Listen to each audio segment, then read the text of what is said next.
حضرت عثمان حیری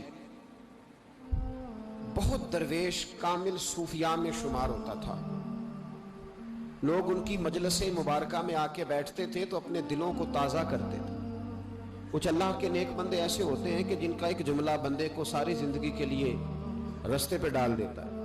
بہت بڑے درویش تھے حضرت عثمان حیری۔ امام غزالی رحمۃ اللہ علیہ نے لکھا، ایک دفعہ ایک آدمی نے ان کی دعوت پکائی۔ امام صاحب دعوت کھانے چلے گئے، حضرت عثمان حیری جب اس شخص کے گھر پہنچے، دروازے تک گئے تو کہنے لگا، حضور میں تو آپ کو دعوت دے کے بھول گیا تھا، وہ تو یاد بھی نہیں کہ روٹی پکوانی ہے، تو آپ مہربانی فرمائیں آج چلے جائیں، میں دوبارہ دعوت دوں گا۔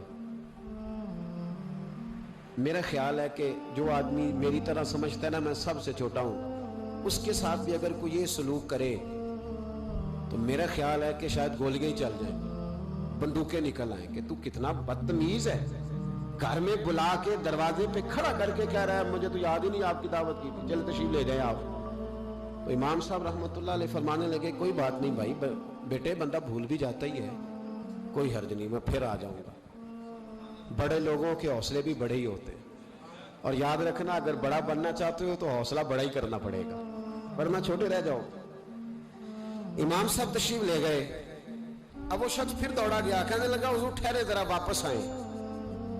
امام صاحب پھر واپس آ گئے، دروازے پہ کھڑا کر کے کہنے لگا آپ ذرا یہاں کھڑے ہو، میں اپنی بیوی سے پوچھتا ہوں اگر کوئی چیز پڑی ہوئی ہے تو روٹی جلدی سے پکا لیتی۔ امام صاحب پھر دروازے پہ کھڑے ہو گئے، تھوڑی دیر کے بعد اندر سے ہو کے پھر واپس آیا۔ دل دریا سمندروں ڈونگے کون دلاں دیاں جانے، واپس آیا تو کہنے لگا حضور گھر میں تو کوئی چیز نہیں، آپ چلے جائیں پھر بلا لیں گے کبھی۔ امام صاحب پھر تشریف لے گئے، او میرے بھائی میرے تو کان میں کہہ دیا میں نے خود ہی اٹھ کے کہ میں نیک ہوں۔ امام صاحب چلے گئے، وہ 10 منٹ کے پھر دوڑا گیا، کہنے لگا حضور اچار مل گیا ہے یا سرکہ مل گیا ہے، وہ پرانا پڑا ہوا تھا تو بغرا واپس آ جائے روٹی پک جاتی ہے۔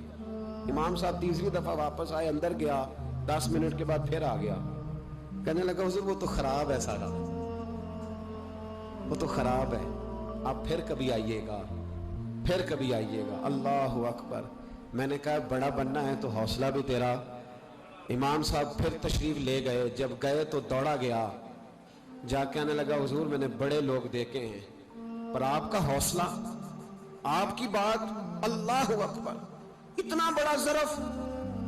اب چاہیے تھا نا امام صاحب بیس کو سیدھی کرتے کہ بھائی بالکل یہ تو کسی میں ہے ہی نہیں جو مجھ میں ہے، اور دستار تھوڑی اور اونچی کر کے کہتے نہیں صاحب لوگ تو ایسے ہی، میں تو بڑا با حوصلہ ہوں۔ امام صاحب کیا فرمانے لگے، کہنے لگے کیا کہا تم نے، کہ حضور آپ میں بڑا حوصلہ ہے، اتنی اچھی عادت۔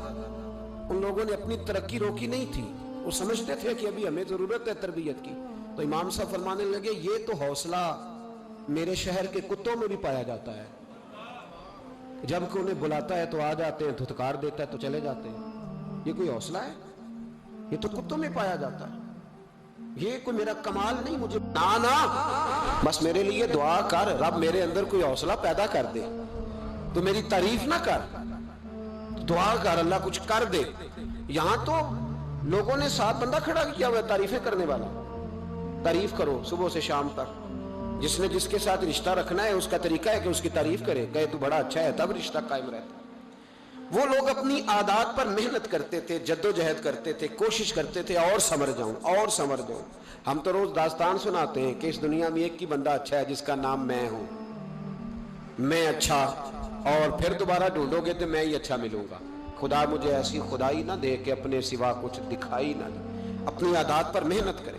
اللہ فرماتے ہیں کہ تمہیں موت اور زندگی کے بیچ اس کو گورکھ دھندا نہ سمجھو۔